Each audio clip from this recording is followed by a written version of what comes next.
오늘 우리에게 주신 하나님의 말씀은 요한복음 3장 22절에서 30절의 말씀, 신약성경 146면입니다.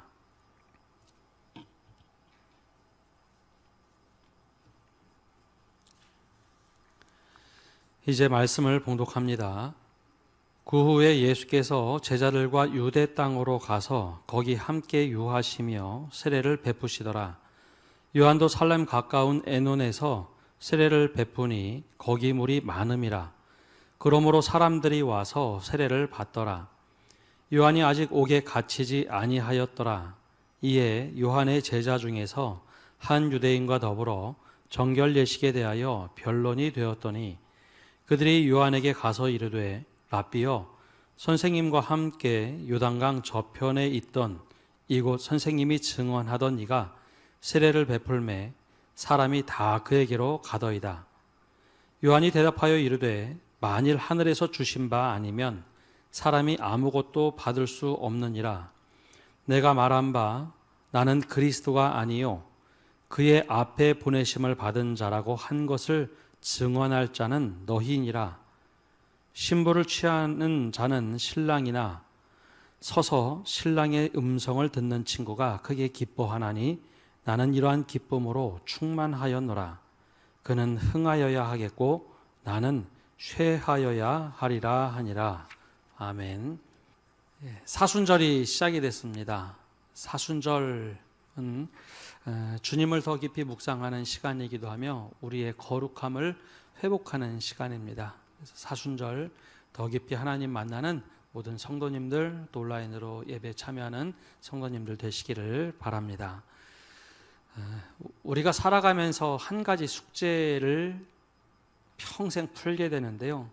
과연 내가 누구인가라는 숙제입니다.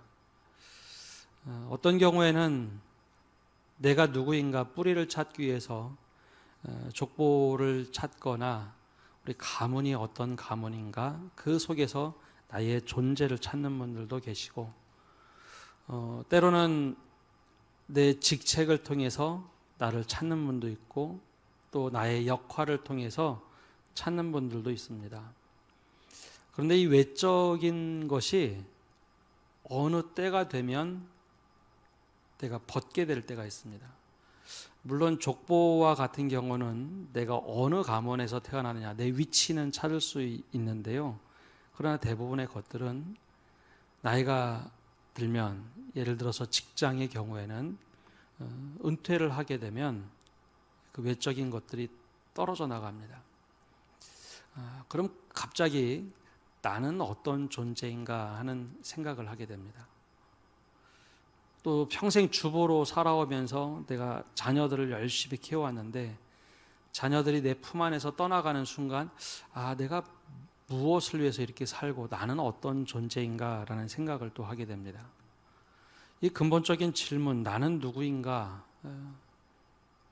여기에 대하여 성경은 우리를 창조하신 하나님께서 가치 있게 바라보시며 나를 나되도록 만드셨다라는 것을 깨닫는 순간 가치 없는 사람이 가치 있는 인생을 살게 되고 또 내 인생에 그만큼 하나님의 주목을 받고 살아가는구나 깨닫게 됩니다. 주님을 만나면서 내가 어떤 존재인가는 바로 실존을 깨닫게 된다는 것이죠.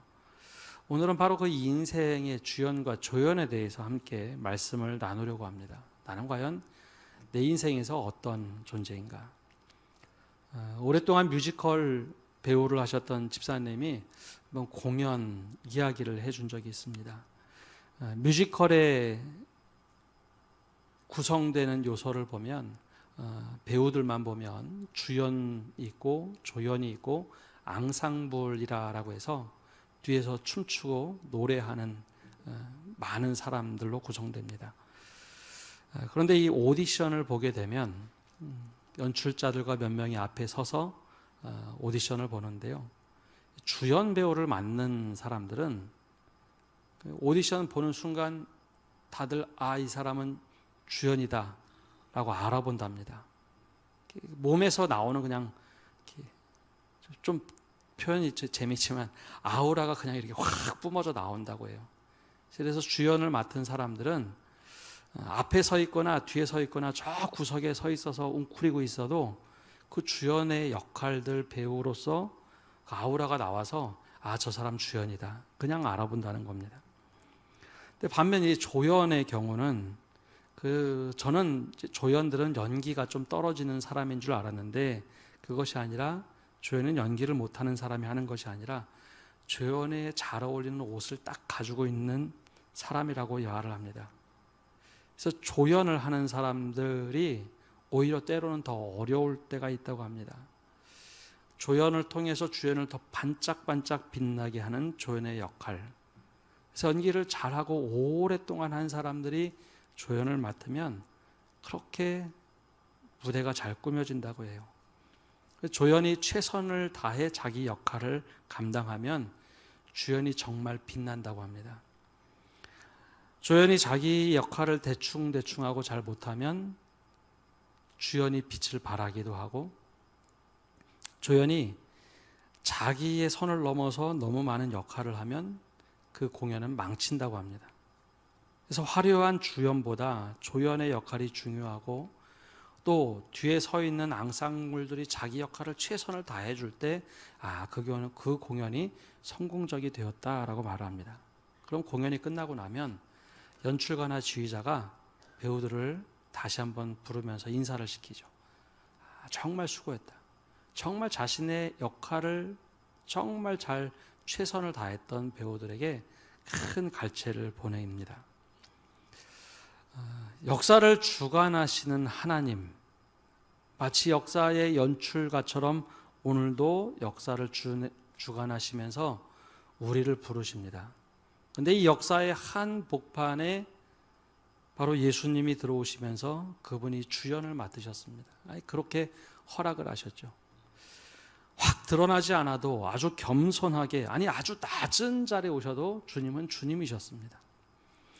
비록 지금 보이지 않는다 하더라도 지금 여전히 예수님은 주연입니다. 우리를 부르실 때는 그 예수님이 반짝반짝 빛나게, 특별히 그리스도인들에게는 예수님을 어떻게 드러낼 수 있도록 그리스도의 향기가 나는 사람으로 부르시기도 하고, 우리를 조연을 통해서 주님이 온전하게 내 모습을 통해서 드러나기를 원하고 계십니다. 그래서 우리 주님 하나님께서 우리를 그렇게 인도하기를 원하고 계십니다. 근데 이때 우리가 살아온 가치관과 주님께서 원하시는 일이 충돌이 날 때가 있습니다.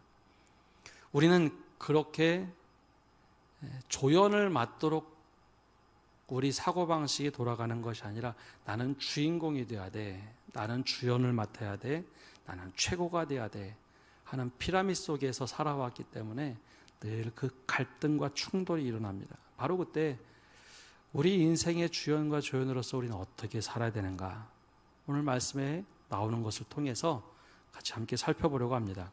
우리 22절과 23절 말씀 함께 읽어보겠습니다. 그 후에 예수께서 제자들과 유대 땅으로 가서 거기 함께 유하시며 세례를 베푸시더라. 요한도 살렘 가까운 에논에서 세례를 베푸니 거기 물이 많음이라. 그러므로 사람들이 와서 세례를 받더라. 아멘. 오늘 말씀에는 예수님이 공생애 시작하면서 세례를 주셨다라는 말씀으로 시작합니다. 사복음서에서 유일하게 예수님이 세례를 주셨다라는 말씀이 이 장면에 등장하는데요.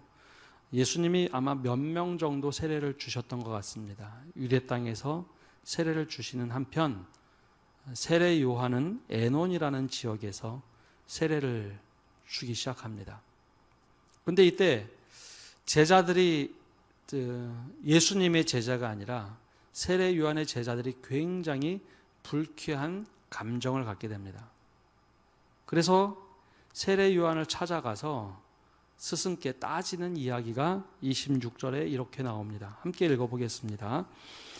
그들이 요한에게 가서 이르되 랍비여, 선생님과 함께 요단강 저편에 있던 이 곧 선생님이 증언하던 이가 세례를 베풀매 사람이 다 그에게로 가더이다. 이미 제자들의 마음이 확 드러났는데요. 다른 번역본 성경을 보면 이렇게 번역했습니다. 요한의 제자들이 요한에게 와서 말하였다. 라삐님 보십시오. 요단강 건너편에서 선생님과 함께 계시던 분, 그 선생님께서 증언하시던 그분이 세례를 주고 있는데 사람들이 모두 그분에게로 모여듭니다. 어떤 표현처럼 들리십니까? 여기는 굉장히 질투도 넘치고 속상한 감정이 확 묻어나오는 말입니다. 그래서 예수님에 대해서 알고 있었고 이름을 알고 있었지만 선생님이 말하던 여기 고급스럽게 이라고 번역했는데요. 그놈이 사람들 데리고 갔습니다. 그런 표현으로 비하하는 표현으로 되어 있습니다. 이름을 말하지 않습니다. 근데 왜 이럴까요? 사실 그 당시 시대상으로 보면 제자들이 일면 일리 있는 이야기를 하고 있는 겁니다. 우리가 아는 것처럼 세례 요한은 요단강에서 말씀을 전하고 또 세례를 베풀었습니다. 회개하라 천국이 가까이 왔다. 그 말씀과 사람들을 회개를 독려할 때 수많은 사람들이 세례 요한에게 와서 세례를 받았습니다. 그리고 제자들도 많이 생겼죠. 그러던 가운데 예수님 또한 세례 요한에게 세례를 받았습니다. 그러면 세례 요한과 예수님과의 관계는 어떤 관계일까요? 인간적인 눈으로 보면, 외적인 모습으로만 보면 제자들과 똑같이 스승과 제자의 관계와 거의 같은 겁니다. 더군다나 예수님은 세례 요한과 친인척 관계입니다. 더군 나이도 어립니다. 그런데 그가 지금 저쪽 유다 땅에 가서 세례를 베푼다. 어떤 마음이 들까요? 당시 세례 요한의 말씀 때문에 수많은 사람들이 몰렸을 때 다 제자로 받아준 게 아닙니다. 자기의 삶을 철저히 내려놓고 메뚜기와 석청을 먹는 세례 요한을 따라 나섰던 제자들, 정말 믿음의 결단을 하고 세례 요한을 따라 나섰습니다. 그런데 지금 이 제자들을 저기 빼내서 가는 겁니다. 얼마나 속상할까요? 요즘 말로 하면 상도덕에 어긋난 일을 예수님이 지금 한 겁니다. 우리 제자들을 빼가? 그래서 세례 요한에게 가서 아니 지금 도대체 저기 저 사람 좀 어떻게 막아주십시오 하는 이야기입니다. 잘못되지 않았습니까? 그런데 제자들의 이런 반응과 달리 세례 요한은 정반대의 응답을 합니다. 왜 그랬을까? 세례 요한이 예수님을 처음 볼 때 세상 죄를 지고 가는 저 어린 양을 보라를 시작으로 예수님 머리에 요단강에서 세례를 줄 때 하늘에서 성령이 비둘기처럼 임하시고 그 대관식을 하면서 이는 내 사랑하는 아들이요 내 기뻐하는 자라 음성을 들었던 사람이 세례 요한입니다. 제자들과는 똑같은 모습을 봤지만 전혀 다른 경험, 똑같은 외적인 모습은 봤지만 전혀 다른 경험을 했던 세례 요한. 그래서 그는 오늘 네 가지를 통해서 우리에게 도전하는 말씀이 있습니다. 그냥 살아가지 말고 다르게 살아가 보자. 첫 번째 그가 던지는 메시지는 그리스도인이라면 하나님께서 하신 일을 믿음으로 바라보라라는 겁니다. 한번 27절 말씀 함께 읽어보겠습니다. 요한이 대답하여 이르되 만일 하늘에서 주신 바 아니면 사람이 아무것도 받을 수 없느니라. 아멘. 제자들은 지금 세례 요한에게 막 따집니다. 그런데 세례 요한이 이 말을 해요. 하늘에서 주신 것이 아니라면 아무것도 받을 수 없다. 바로 세례를 말하는데요. 먼저 본인이 경험했던 것이 있습니다. 제자들은 세례 요한이 사람들을 머리 위에 세례를 준 것은 세례 요한이 했다고 생각을 했습니다. 근데 세례 요한이 예수님께 세례를 주면서 깨달은 것은 이것은 내가 한 것이 아니라 하나님께서 하실 일을 나를 참여시켜서 하셨다라는 겁니다. 하나님께서 직접 세례를 주실 때 하늘에서부터 내려왔고 그것을 사람이 봤는데 나를 단지 도구로 사용하셨다. 내가 준 것이 아니라는 깨달음이 있었어요. 내가 한 것은 그냥 아무것도 아니고 하나님께서 하실 일에 참여한 거다. 그래서 요한복음 1장 33절과 34절에 보면 이렇게 말을 합니다. 나도 그를 알지 못하였으나 나를 보내어 물로 세례를 베풀라 하신 그이가 나에게 말씀하시되 성령이 내려서 누구 위에든지 머무는 것을 보거든 그가 곧 성령으로 세례를 베푸시는 이인 줄 알라 하셨기에 내가 보고 그가 하나님의 아들이심을 증언하였노라 하니라. 내가 직접 경험하고 내가 그 이야기를 하지 않으면 안 된다. 제자들이 뭐라고 했어도 그것은 중요하지 않았습니다. 하나님께서 지금 하신 일을 내가 보고 나는 그것을 증언해야 된다. 하나님이 하신 일이다. 근데 제자들은 달랐습니다. 물론 믿음도 있는 것 같고 세례 요한의 제자로 따라 나선 것 대단히 훌륭한 겁니다. 열심히 있는 거예요. 그러나 그들이 수준은 하나님이 하신 일을 본 것이 아니라 세례 요한이 하는 일만 보고 있다는 겁니다. 관점이 다르죠. 그러면 제자들이 몰랐을까요? 누가복음 3장 16절에 보면 이렇게 말씀합니다. 요한이 모든 사람에게 대답하여 이르되 나는 물로 너희에게 세례를 베풀거니와 나보다 능력이 많으시니가 오시나니 나는 그의 신발끈을 풀기도 감당하지 못하겠노라. 그는 성령과 불로 너희에게 세례를 베푸실 것이요. 제자들에게 이미 다 얘기해 줬습니다. 그런데 왜 제자들은 이걸 못 받아들였을까요? 내가 생각한 것과 하나님의 시선이 다를 때 우리는 우리가 익숙한 대로 받아들이고 보고 싶은 것을 보고 듣고 싶은 것을 듣게 되기 때문입니다. 이미 세례 요한이 다 그분이 오시면 하늘로부터 임하셨기 때문에 그분을 따르는 것이 맞다라고 얘기해 줬어도 지금 당장 눈앞에 있는 세례 요한을 따랐던 제자들에게는 세례 요한이 더 높아지는 것이 중요했습니다. 그 말이 들리지가 않았던 거죠. 근데 세례 요한은 달랐습니다. 그것이 믿음이 아니라는 겁니다. 진짜 믿음은 하나님이 하시는 것을 받는 것이 진짜 믿음이다. 우리의 시선이 아니라 하나님의 시선으로 보는 것이 진짜 믿음이다라고 알려주고 있습니다. 그런 면에서 우리도 세례 요한과 같은 사람이 되어야지 제자들과 같은 믿음이 되어서는 안 됩니다. 내가 최선을 다하되 하나님이 하셨다는 고백, 하나님이 하고 계시다는 고백, 이 모든 것이 주님의 은혜라고 고백하며 살아야 되는 겁니다. 한번 따라해 볼까요? 하나님이 하십니다. 하나님이 하셨습니다. 하나님의 은혜입니다. 바로 여기서 시선이 달라지니 제자들과 세례 요한에 아주 큰 간격이 생깁니다. 그럼 두 번째는 우리에게 무엇을 도전하고 있을까요? 바로 나는 누구인가라는 정체성에 대한 질문에 답을 합니다. 오늘 세례 요한이 아주 독특한 표현을 하는데요. 28절에 이렇게 말합니다. 함께 읽어보겠습니다. 내가 말한 바 나는 그리스도가 아니요 그의 앞에 보내심을 받은 자라고 한 것을 증언할 자는 너희니라. 아멘. 제자들이 이때 막 부추겼습니다. 지금 당장 가서 뭐 좀 얘기 좀 해주시죠 라는 의도로 얘기했죠. 그때 세례 요한이 이런 대답을 합니다. 나는 그리스도가 아니요 그의 앞에 보내심을 받은 자이라는 걸 너희들이 가서 사람들에게 이야기해 줘야 한다. 세례 요한과 요한의 제자들과 시선에 너무 큰 차이가 있는데요. 요한은 얘기합니다. 나는 그리스도가 아니다. 당연한 것처럼 보이시죠? 우리가 세례 요한을 이미 알고 있기 때문입니다. 근데 그 당시 문화로 들어가서 보면 조금 내용은 달라집니다. 선지자도 없던 시기가 300년, 400년이 지나갔습니다. 세례 요한이 나타나서 말씀을 전할 때 수많은 사람들이 몰려들었고 그에게 세례를 받습니다.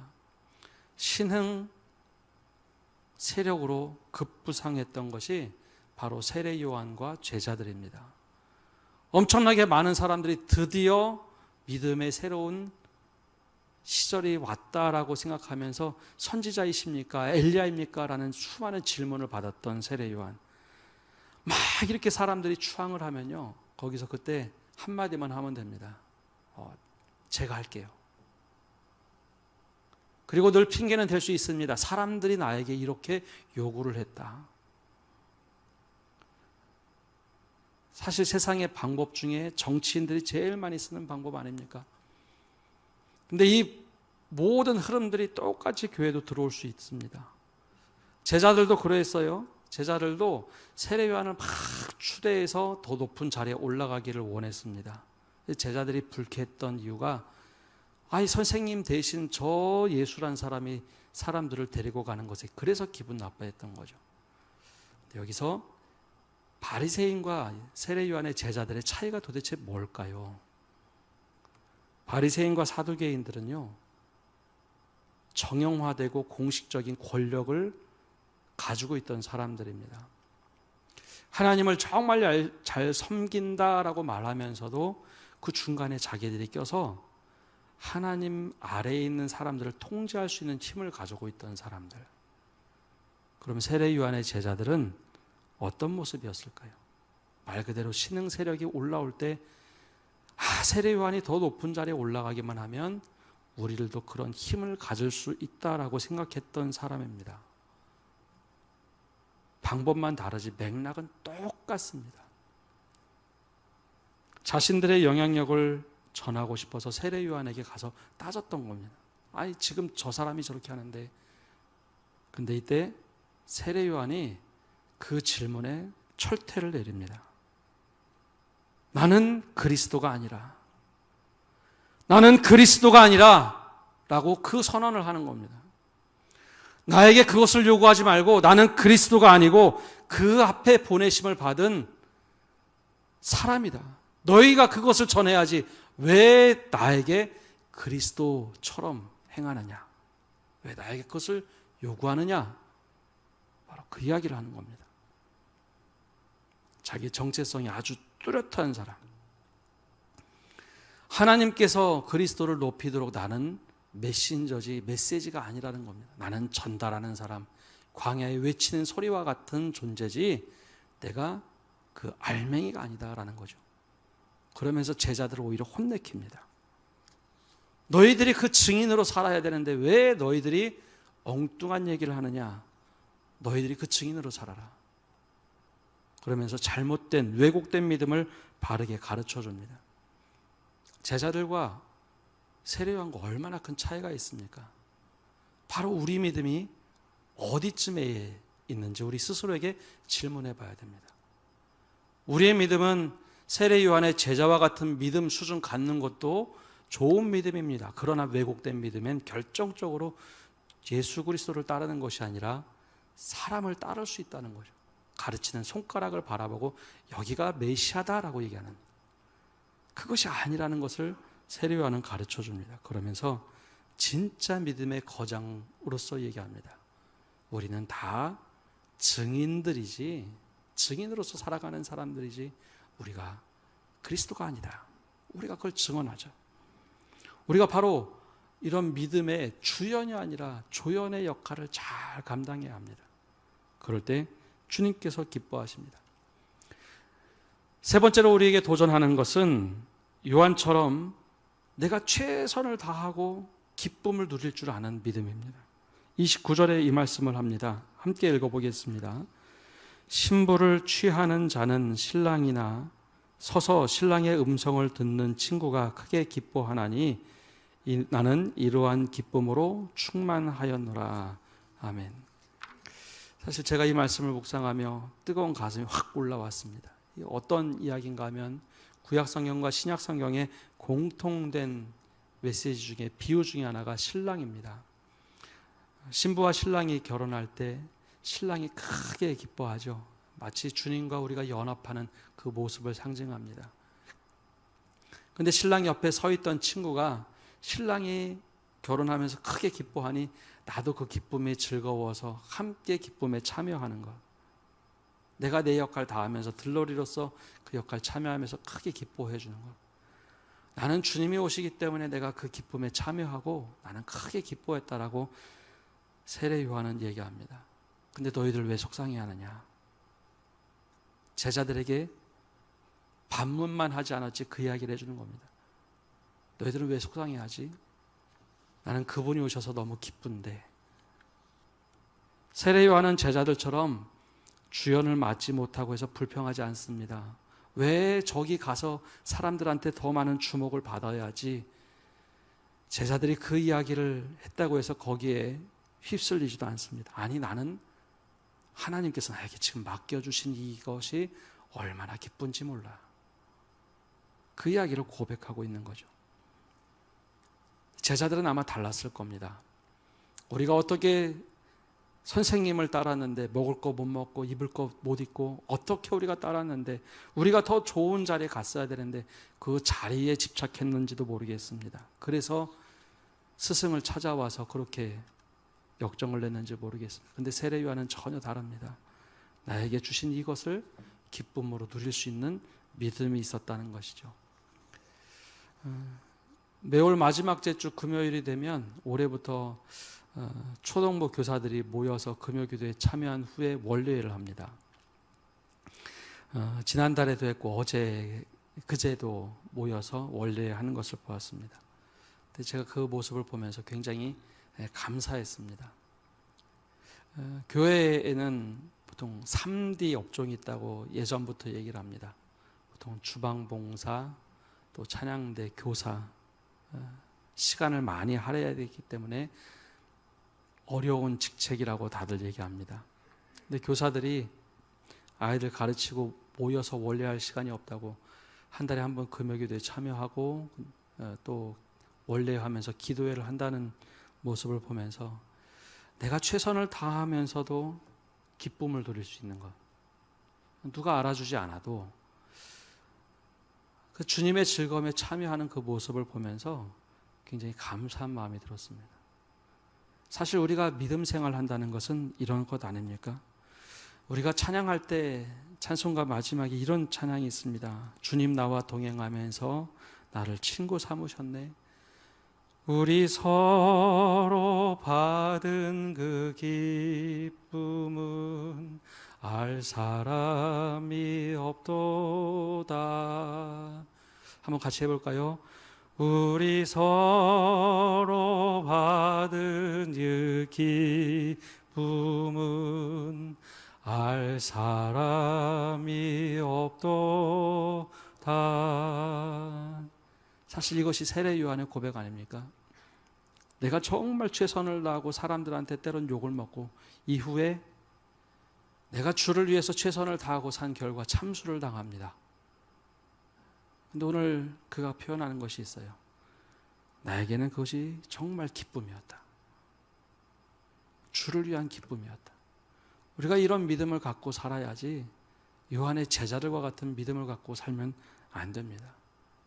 늘 정말 하나님께서 나에게 이것 맡겨주셔서 감사합니다. 제자들처럼 왜 우린 이것밖에 못합니까? 왜 이렇게 홀대를 받아야 됩니까? 불평, 불만이 아닌 기쁨을 회복하는 성도 여러분 되시기를 바랍니다. 그리고 마지막에 그가 이런 고백을 하면서 오늘 말씀을 맺습니다. 30절 말씀 함께 읽어보겠습니다. 그는 흥하여야 하겠고 나는 쇠하여야 하리라 하니라. 아멘. 제자들의 응답의 마지막 방점은 그는 흥하여야 하겠고 나는 쇠하여야 하리라입니다. 사실 우리가 이 고백을 이렇게 하지 않습니다. 나는 흥하여야 한다라고 읽죠. 분명히 말씀은 그는 흥하여야 하겠고 나는 쇠하여야 하리라라고 하지만 제자들의 심정으로 보면 아니 우리가 흥하여야 하고 그는 보이지 않는데 후발주자니 저 뒤에 있어야지 라고 심정으로는 읽습니다. 근데 세례 요한의 최고의 고백은 바로 이 고백입니다. 그는 흥하여야 하겠고 나는 쇠하여야 하리라. 사실 우리가 이 고백을 가지고 신앙생활할 때 주님이 정말 기뻐하신다는 겁니다. 왜냐하면 우리 주님 앞에서 주님은 흥하여야 하고 나는 쇠하여야 하리라 이 마음을 먹고 입으로 읊조리며 살면은요 어느 순간이 되면 주님은 당신이 받은 대로 우리를 대하십니다. 내가 기도를 하건 내가 작은 신음으로 이야기하던 어떤 이야기를 하던 내가 주님을 높이고 주님은 흥하여야 되고 나는 쇠하여야 됩니다. 네가 나를 그렇게 대해줬구나. 주님이 다시 어느 순간에 야, 네가 나를 대한 대로 똑같이 대하시는 것이 주님입니다. 다시 이렇게 세우시는 주님. 아무리 쇠했어도 네가 나를 존귀하게 여겼구나. 그래서 마태복음의 말씀을 보면 그런 말씀이 차고 넘치도록 나옵니다. 네가 행한 대로 내가 그대로 갚아주겠다. 바로 우리가 이런 믿음을 가지고 살아야 합니다. 말씀을 맺습니다. 오늘 말씀에는 세례 요한의 제자들 얼마나 믿음이 대단했으면 그 요한을 따랐을까요? 그럼에도 불구하고 세상과 같이 버무려져서 이게 믿음인지 아니면 욕망인지 모르는 그 모습과 세례 요한과 뚜렷한 대조를 보이면서 우리에게 도전하고 있습니다. 내가 하고 있는 거 아니면 하나님이 하고 계신가? 하나님이 하신다라는 고백을 가지고 살라라고 우리에게 도전합니다. 더 나아가서 우리를 하나님께서 사용하실 때 제자들처럼 내가 주연이 되고 싶어서 당혹스럽고 안타깝고 때론 절망하고 화를 내는 것이 아니라 세례 요한처럼 나에게 이 조연의 직분을 주셨는데 주님 너무나 감사합니다. 나에게 이 직분 주셔서 감사합니다. 기쁨으로 고백하는 믿음. 더 나아가서 주님 정말 주님의 기쁨에 참여할 수 있어서 감사합니다. 내가 이 기쁨을 더 누리겠습니다. 이 고백을 하면서 주님을 높여드리고 나는 낮아지는 믿음. 이 믿음을 가지고 살아가시는 성도 여러분 되시기를 간절히 바랍니다. 우리 함께 찬양하며 나가겠는데요. 우리 소원이라는 찬양하겠습니다. 우리 찬양하면서 마치 세례 요한의 고백처럼 우리의 고백이 되시기를 바랍니다.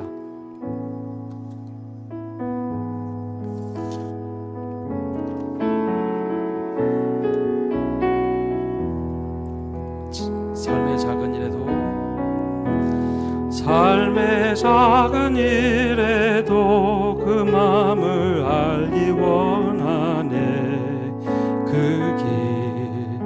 그 좁은 길로 가기 원해. 나의 작음을 알고 그분의 크심을 알며 소망 그 깊은 길로 가기 원하네. 저 높이 솟은 산이 되기보다 여기 오름직한 동산이 되길. 내 가는 길만 비추기보다는 누군가의 길을 비춰준다면 내가 노래하듯이 또 내가 얘기하듯이 살기 난 그렇게 죽기 원하네.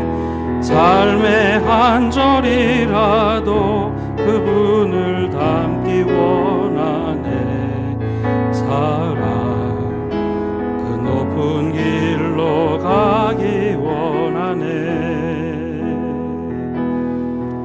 그 좁은 길로 가기 원하네. 그 깊은 길로 가기 원하네. 우리 찬양의 가사와 우리 말씀을 기억하면서 기도하며 나갑시다. 오늘은 크게 기도하지 않으셔도 좋습니다. 주님 앞에서 우리가 세례 요한으로 서 있는지 아니면 세례 요한의 제자로 서 있습니까? 우리가 기도하실 때에 주님, 내가 하고 싶은 것이 아니라 주님이 하신 일을 바라보며 믿음을 갖고 살아가게 해주십시오. 제자의 시선이 아니라 세례 요한의 시선을 갖고 살게 달라고 기도합시다. 더 나아가서 제자들처럼 내 맡겨진 일에 대한 불평과 불만, 왜 이런가가 아니라 세례 요한처럼 기쁨으로 맞이할 수 있도록 주님의 일에 참여해서 내가 너무나 기쁩니다. 마지막으로 정말 주님 정말 그 주님이 높아지고 나는 낮아지는 삶을 살게 해달라고, 내가 주님을 정말 높일 때 나를 낮게 하시고 마지막 순간에 나를 다시 끌어올리시는 주님의 은혜를 맛보게 해달라고, 이 기도 제목을 가지고 함께 기도하겠습니다. 하나님 아버지, 시간에 기도하며 나갑니다. 우리들의 삶의 처지를 아시는 주님, 우리가 일주일 동안 살아가면서 주님을 너무나 많이 잊고 살아갑니다. 그리고 그 모습 그대로 교회 와 살다 보니 주님이 원하시는 삶보다는 내가 원하는 삶대로 살면서 세례 요한의 제자들처럼 믿음 있는 것인 양 살아갈 때가 너무나 많이 있음을 고백합니다. 우리를 인정하지 않아서, 우리를 받아주지 않아서 화를 내는 세례 요한의 제자들 모습, 하나님, 우리가 그것을 버리고 세례 요한과 같이 하나님이 하시고 하나님이 하신 일을 바라볼 수 있는 믿음을 허락하여 주시옵소서. 그리고 나는 낮아지고 주님을 높여드리는 그 믿음을 갖게 하여 주옵소서. 나를 선택하심에 감사하는 마음을 갖게 하시고 내가 그 일에 참여하는 기쁨을 누릴 수 있는 믿음을 허락하여 주시옵소서. 그래 주님의 즐거움에 참여할 수 있는 저희 되도록 축복하여 주시옵소서. 주님께서 우리를 붙잡아 주시고 인도하여 주시기를.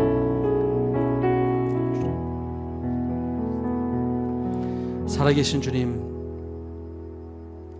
우리 인생에 주연이 되고자 하는 욕망이 너무나 많이 있음을 고백합니다.